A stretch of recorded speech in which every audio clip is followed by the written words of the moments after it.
Hello my dears, कैसे हो आप सब। आज हमारा एसिड बेसिस एंड सोल्ट का लेक्चर नंबर 2 हम स्टार्ट कर रहे हैं। अगर आपने फर्स्ट लेक्चर नहीं देखा तो प्लीज़ सबसे पहले आप वो लेक्चर जा करके देखिएगा, क्योंकि उसके अंदर हम डिस्कस कर चुके हैं जनरल तौर पर एसिड बेसिस के बारे में, और जो इंडिकेटर्स होते हैं उसके बारे में हम जनरल इंट्रोडक्शन जो अपनी वीडियो रही है उसके अंदर हम सब डिस्कस कर चुके हैं। आज हम स्टार्ट करने वाले हैं ढंग से कि एसिड्स क्या है, बेसिस क्या है। इन दो टॉपिक्स को आज डिस्कस करेंगे। सोल्ट्स किसी नेक्स्ट वीडियो के अंदर हम उसको देखेंगे। तो चलिए स्टार्ट करते हैं। सबसे पहले आज का टॉपिक हमारा व्हाट आर एसिड्स। एसिड्स क्या हो सकते हैं।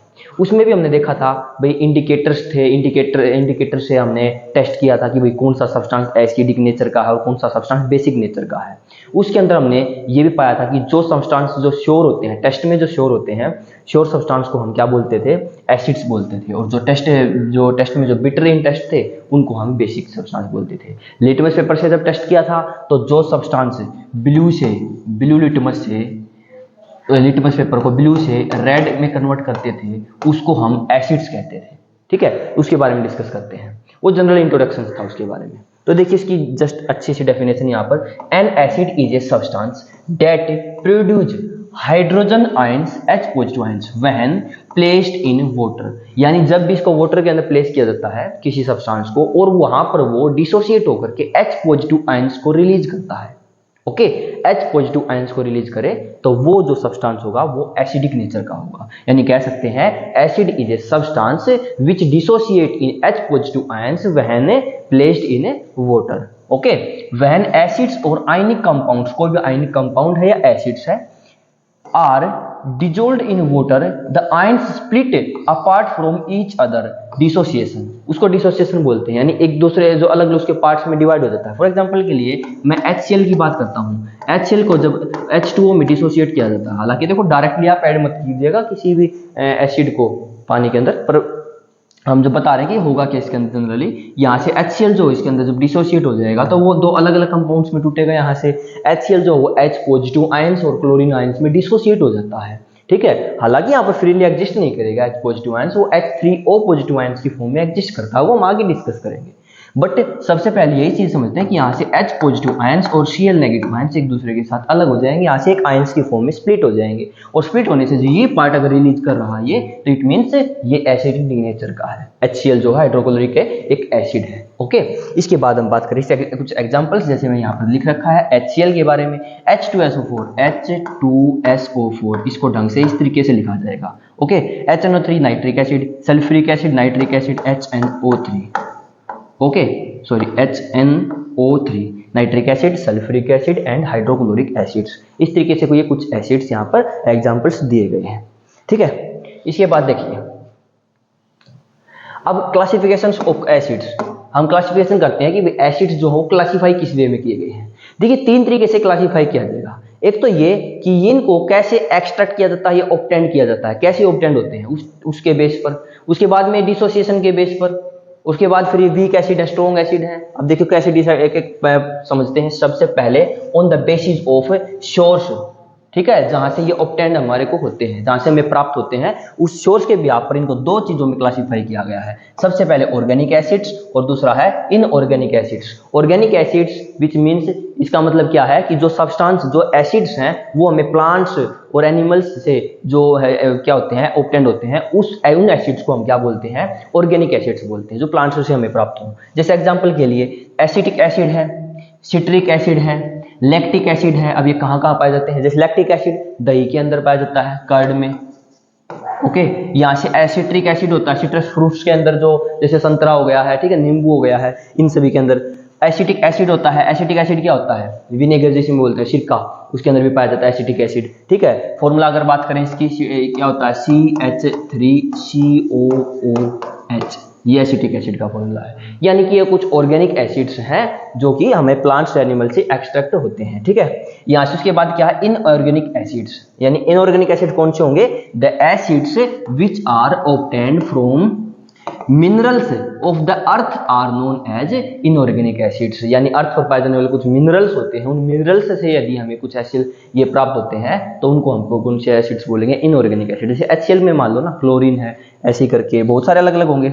यहाँ पर देखो HCl हो गया, HNO3 हो गया, H2SO4 हो गया, ठीक है, ये सभी के सब जो यहाँ पर जो एसिड लेके जा रहे हैं, ये सभी एसिड्स क्या हो सकते हैं, ये इनऑर्गेनिक एसिड होते हैं। ओके, तो ये हो गए कि किस टाइप से ये हमें प्राप्त होते हैं। सोर्स के बेस पर ये हमने बता दिया कि दो वे में क्लासीफाई किया है, ऑर्गेनिक और इनऑर्गेनिक एसिड। ठीक है, नोट कर लीजिए एक बार जल्दी से इसको।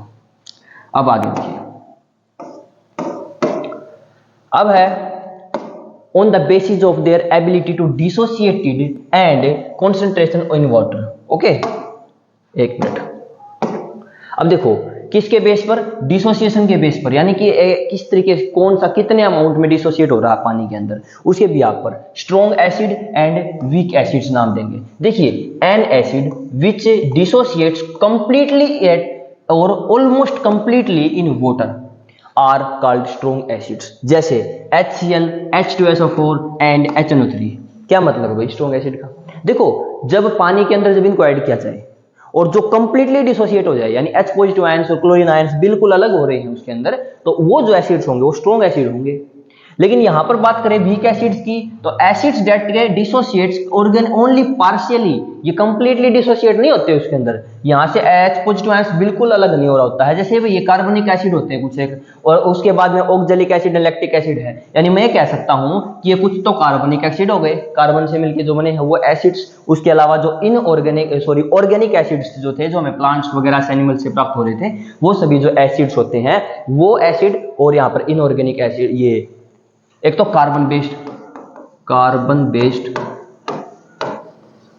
और एक ऑर्गेनिक। ओके, ये जो है ये सभी के सभी वीक एसिड्स के कैटेगरी में आते हैं। उसके बाद स्ट्रॉन्ग एसिड की कैटेगरी में बता दिया HCl, H2SO4 and nitric acid. ठीक है, ये सभी एसिड्स हैं। उसके बाद इनको कैटेगराइज किया गया है कि भाई कितनी अमाउंट में वो पानी के अंदर डिजोल्ड है, उसके बिहाफ पर कॉन्सेंट्रेटेड एसिड एंड यहाँ पर डाइल्यूट एसिड। कॉन्सेंट्रेटेड एसिड देखिए, एक कॉन्सेंट्रेटेड एसिड सॉल्यूशन है is a liquid with A high solute concentration. यहाँ पर यानी कि कहा क्या गया, देखो जैसे पानी और HCl की बात करें, जिसमें लार्ज अमाउंट ऑफ वाटर है और लेस अमाउंट में HCl है, तो वो होगा डाइल्यूट, क्योंकि उसमें डाइल्यूट होगा ना, तो एक तरीके से। अब यहाँ पर कॉन्सेंट्रेटेड क्या, सांद्र जिसको बोलते हैं, सांद्रण, और यहाँ पर डाइल्यूट क्या होता है, तनु। ये क्या है, तनु है, तनु एसिड।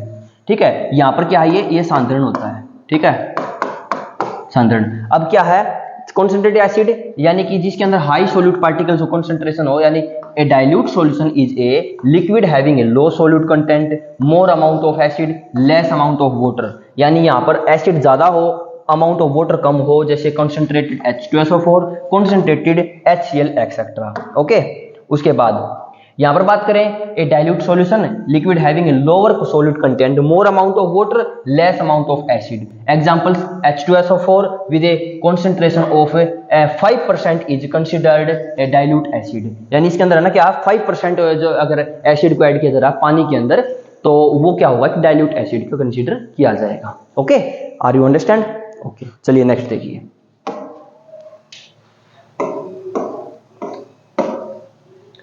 अब है physical properties of acids. Physical property हम डिस्कस करने वाले हैं। अब देखिए, properties of acids, physical property बात करें तो क्या होगा, यहां पर क्या है, एसिड्स। एसिड के बारे में जनरल डिस्कशन हमने पहले भी कर लिया था कि जो एसिड्स होते हैं वो श्योर इन टेस्ट होते हैं, थोड़े से स्वाद में जो खट्टे होते हैं, पानी के अंदर डिसोसिएट हो सकते हैं, इलेक्ट्रिसिटी को कंडक्ट करते हैं, ये सभी इसकी फिजिकल प्रॉपर्टीज में आती है। यानी एक टर्म है एसिड, ये कहां से डिराइव हुआ है, एक लैटिन वर्ड है एसिडस, जिसका मतलब ही होता है श्योर। ठीक है, यानी कि खट्टा। Acids have a sure test, they turns blue litmus to red, they give H positive ions in aqueous solution. ठीक है, और कंडक्ट इलेक्ट्रिसिटी, ये भी हम बोल सकते हैं, इसके अंदर लिख लीजिएगा आप, they conduct electricity in aqueous solution.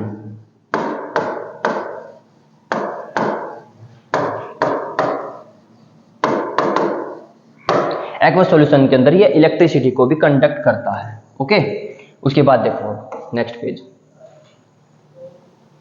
एक एक्टिविटी है। एक्टिविटी में हम यहाँ पर सबसे पहले समझेंगे कि रिएक्शन जब करे, कोई एसिड है, जब उसकी रिएक्शन हो किसी मेटल के साथ में, मेटल यानी कोई भी मेटल उठा लीजिए आप, जैसे कि मैं सोडियम की बात करूं एल्यूमिनियम की बात करूं, ठीक है, यहाँ पर जिंक की बात करी गई है, तो देखो जिंक मेटल को उठाया गया, HCl एक एसिड है, उसके साथ में यहाँ पर रिएक्शन करवाया गया, तो रिएक्शन के दौरान क्या हुआ है, जो जिंक है ये जाकर के अटैच हो जाएगा क्लोरीन के साथ और H को यहाँ से बाहर निकाल देगा, यानी कि यहाँ से ZnCl, यानी कि यहाँ से एक्वस सॉल्यूशन में यहाँ पर क्या निकल के आया है बाहर, एक मेटल क्लोरीन के साथ में अटैच हुआ है और यहाँ से हाइड्रोजन गैस जो है वो बाहर आ गई है, ठीक है ना। यहाँ से ये जो है इसको हम साल्ट बोलते हैं, एक साल्ट बनेगा और इसके साथ में यहाँ पर जो है हाइड्रोजन गैस प्रोड्यूस हुई है, हाइड्रोजन गैस। यानी जनरली तौर पर जब भी कोई एसिड किसी मेटल के साथ रिएक्शन करता है, जनरली सभी तो नहीं है, कुछ एक है जैसे HCl के साथ में कॉपर रिएक्शन नहीं करता, वो आगे हम समझेंगे। तो जनरली तौर पर कोई भी एसिड जब रिएक्शन करता है किसी मेटल के साथ तब वो एक सोल्ट, मेटल का सोल्ट, और उसके साथ में हाइड्रोजन गैस प्रोड्यूस करता है, उसके साथ हीट तो रिलीज होगी ही। ओके, तो लिख रखा नीचे भी कि हाइड्रोजन गैस जो है वो फॉर्म है यहाँ पर, on passing hydrogen gas evolved through a soap solution bubbles are formed, a burning candle near gas field bubbles cause a pop sound. यानी ये क्या कहा जा रहा है, देखो एक बबल से ऐसे करके उसके अंदर साबुन डाल दीजिए, डिटर्जेंट वगैरह शैम्पू आप डाल सकते हैं, इसके अंदर एक ये टेस्ट ट्यूब यहाँ पर कोई, ये हमने एक टेस्ट ट्यूब के अंदर ये बनाया है, ठीक है, और इसके अंदर से एक पाइप इसके अंदर डाल दीजिए और वो पाइप डाल दोगे तो यहाँ पर बबल्स फॉर्म होंगे इसके अंदर और वो बबल्स बाहर निकलेंगे, उनके अंदर हाइड्रोजन गैस अगर है, यदि आप माचिस की तीली ले जाकर के उसके पास लेके जाओगे, वो बबल्स जो यहाँ पर जो फॉर्म हो रहे हैं चारों तरफ, तो वो उसके अंदर अगर H2 गैस है तो वो पॉप की साउंड के साथ में बर्न होंगे, ठीक है, ये एक एक्टिविटी है। तो ध्यान रखिएगा, अगर यहाँ पर पूछ लिया जाए कि हाइड्रोजन टेस्ट कैसे करेंगे CBSE बोर्ड के अकॉर्डिंग अगर हम बात करें तो वहां पर आप बता सकते हैं कि अगर ये इसका टेस्ट कैसे किया जाता है भाई, किसी टेस्ट ट्यूब के ऊपर जब भी हम बर्निंग स्टिक लेकर के जाएंगे, यदि वो पॉप की साउंड के साथ में बर्न हो रही हो, then we can say that वहां पर कि there is a presence of H2 gas. Okay, next देखिए,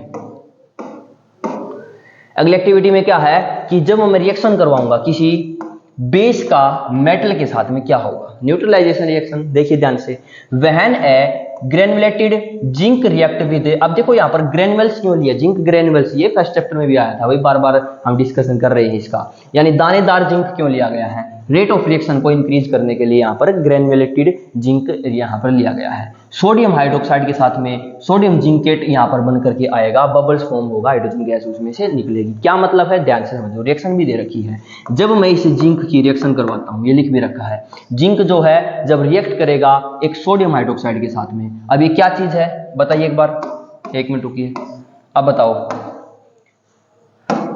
देखो ये जिंक है, जिंक क्या है, एक मेटल, जिंक क्या है, एक मेटल, सोडियम हाइड्रोक्साइड क्या है, एक बेस है, बेस है, ठीक है, यहां पर ये हो गया है बेस। उसके बाद में यहां ये क्या बना हुआ है, ये क्या है, सोडियम जिंकेट, यानी सोडियम उसके साथ में जिंकेट और यहाँ पर हाइड्रोजन गैस प्रोड्यूस हुई है, ठीक है। ये बेस की बात आ गई बीच में हालांकि, ठीक है, हम इसको बाद में भी डिस्कशन करेंगे, क्योंकि अभी हम पढ़ रहे थे एसिड जो है ना वो मेटल के साथ कैसे रिएक्शन करता है, ऑक्साइड के साथ कैसे, मेटल ऑक्साइड के साथ रिएक्शन कैसे करेगा, मेटल हाइड्रोजन कार्बोनेट के साथ कैसे रिएक्शन करेगा, मेटल कार्बोनेट के साथ कैसे रिएक्शन करेगा, कौन, एसिड। तो ये बेस वाला जो हम टॉपिक है ये जस्ट आगे हम दोबारा से डिस्कशन करेंगे, क्योंकि ये जनरल है, वैसे आपको दिख भी गया है कि जब कोई मेटल किसी बेस के साथ रिएक्शन करता है तो वहां पर भी हाइड्रोजन गैस प्रोड्यूस हो रही है, उसके साथ में सोडियम जिंकेट यहां से प्रोड्यूस हुआ है, ठीक है, ये भी हम बाद में डिस्कशन कर लेंगे। अब है एसिड जब है ना रिएक्ट करेंगे मेटल कार्बोनेट के साथ, मैं यही तो कह रहा हूं कि अभी हमने डिस्कशन कर लिया था कि जो मेटल है वो रिएक्ट कर रहे थे वहां पर एसिड के साथ, यानी हम जनरली कह सकते हैं कि जो एसिड है वो मेटल के साथ रिएक्शन कर रहे थे। अब की बार जो एसिड होगा हमारे पास उसकी रिएक्शन करवाएंगे हम यहाँ पर कार्बोनेट्स के साथ, फिर एसिड की रिएक्शन करवाएंगे हम मेटल ऑक्साइड के साथ, उसके बाद एसिड की हम रिएक्शन करवाने वाले हैं इसी के अंदर, ये कार्बोनेट है तो यहाँ पर हाइड्रोजन कार्बोनेट के साथ में, ठीक है, हाइड्रोजन कार्बोनेट भी इसके साथ में हम डिस्कशन करने वाले हैं। When acids are react with metal carbonate या मेटल हाइड्रोजन कार्बोनेट, आ गया ना, मेटल हाइड्रोजन कार्बोनेट, यहां पर क्या हुआ, ओनली कार्बोनेट था, यहां पर क्या है, मेटल हाइड्रोजन कार्बोनेट, ठीक है, मेटल हाइड्रोजन कार्बोनेट। तो यहां से क्या बनेगा, salt of the metal, carbon dioxide gas और उसके साथ में पानी यहां से प्रोड्यूस होगा। देखिए ध्यान से, ये क्या है, सोडियम कार्बोनेट। सोडियम कार्बोनेट अब क्या चीज है बताइए एक बार मुझे। ये एक मेटल है, उसके साथ में कार्बोनेट जुड़ा हुआ है, तो ये मेटल कार्बोनेट हो गया यहां पर। ओके, यहां पर क्या है, ये एसिड, इसके साथ में रिएक्शन करवाया जा रहा है एसिड के साथ। तो यहां से क्या बना, नमक यानी कि सोल्ट बना है, सोडियम का सोल्ट बना है। उसके साथ में H2O और कार्बन डाइऑक्साइड गैस यहां से रिलीज होगी। ओके, उसके बाद टेस्ट ट्यूब बी की बात करें, ये 2 टेस्ट ट्यूब ली गई थी। अब टेस्ट ट्यूब बी के अंदर जब मैंने सोडियम हाइड्रोजन कार्बोनेट लिया, यानी अब की बार NaCO3 लिया गया है, तो वहां से भी हमें यही NaCl प्लस में CO2 गैस और H2O यहां से रिलीज होंगे, बिल्कुल सेम अमाउंट में। पर यहाँ पर क्या है कि यहाँ पर 2 लग गया, यहाँ पर 2 नहीं लगा पाया है, बस इतना सा यहाँ पर डिफरेंस रहेगा। अदरवाइज जब अगर हम अब किस कंक्लूजन पर पहुंचे हैं कि जब भी कोई मेटल रिएक्ट करेगा कार्बोनेट के साथ या मेटल कार्बोनेट के या मेटल हाइड्रोजन कार्बोनेट के साथ, देन वहां पर एक सोल्ट और उसके साथ कार्बन डाइऑक्साइड गैस और वाटर वहां से प्रोड्यूस होगा। ये ध्यान रखिएगा, बहुत इंपॉर्टेंट है।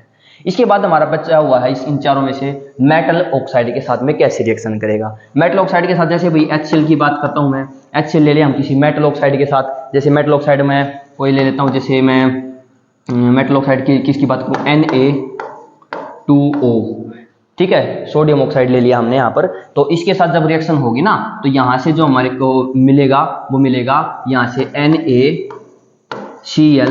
प्लस H2O, यहां से क्या मिलेगा, H2O मिलेगा। यानी यहां से भी हमारा नमक और पानी मिलके बन रहा है। इसका मतलब जब एसिड जो है वो इस मेटल ऑक्साइड के साथ रिएक्शन करेगा, तब भी वहां पर सोल्ट प्लस वाटर प्रोड्यूस करेगा। ठीक है, नेक्स्ट देखिए, वही एक्टिविटी की बात कर रहे थे अभी। तो कार्बन डाइऑक्साइड जो गैस थी, उसकी अगर मान लो गैस अब प्रोड्यूस हुई है, तो उसकी टेस्टिंग कैसे करेंगे। ये आ जाता है, कई बार बोर्ड में भी आ जाता है, ध्यान रखिएगा। क्या कि अभी तक अब तो हमने देखा कि भाई हाइड्रोजन गैस जो थी ना, उसकी प्रेजेंस कैसे देख रहे थे हम, पॉप साउंड के साथ में। अगर जो तिल्ली थी वो जल रही थी पॉप साउंड के साथ।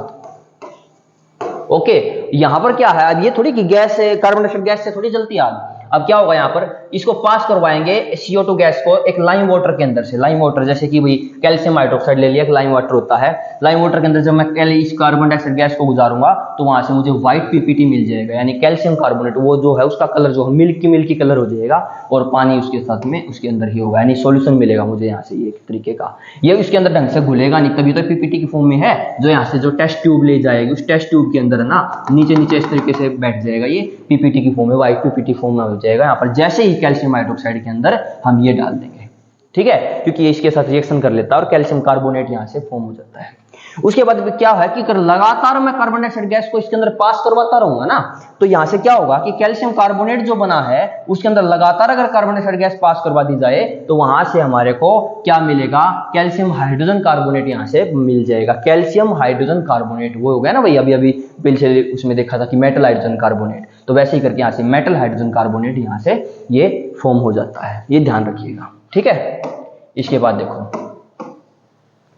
अब केमिकल प्रॉपर्टीज जो हमने डिस्कशन करी हैं उसको एक ब्रीफ में देख लेते हैं। सबसे पहले जब एसिड रिएक्ट कर रहे थे मेटल के साथ में, एसिड जब मेटल के साथ रिएक्शन करते थे तो salt plus hydrogen gas release होगी। जैसे यहाँ से HCl की जिंक के साथ हुई तो जिंक क्लोराइड प्लस में HCl यहाँ से प्रोड्यूस हुआ था। एसिड जब रिएक्शन कर रहे हैं मेटल कार्बोनेट के साथ में, तो सोल्ट कार्बन डाइऑक्साइड गैस और वाटर प्रोड्यूस हो रहा था, जैसे कि यहाँ पर किया गया है इस रिएक्शन के अंदर। HCl के साथ रिएक्शन करवाई थी यहाँ पर सोडियम कार्बोनेट की, तो NaCl नमक यहाँ पर सोल्ट के रूप में हुआ, और कार्बन डाइऑक्साइड गैस और H2O यहाँ से वाटर यहाँ से रिलीज होता है। जब मेटल हाइड्रोजन कार्बोनेट के साथ रिएक्शन करवाई जाती है, जैसे HCl के साथ में सोडियम हाइड्रोजन कार्बोनेट की रिएक्शन करवाई गई, देन वहां से हमें मिला है वो NaCl plus carbon dioxide gas और वाटर यहां से रिलीज हो गया। जब एसिड की रिएक्शन करवाई गई मेटल ऑक्साइड के साथ, अभी भी मैंने एक रिएक्शन भी दी थी आपको कि HCl की मैंने रिएक्शन करवाई थी वहां पर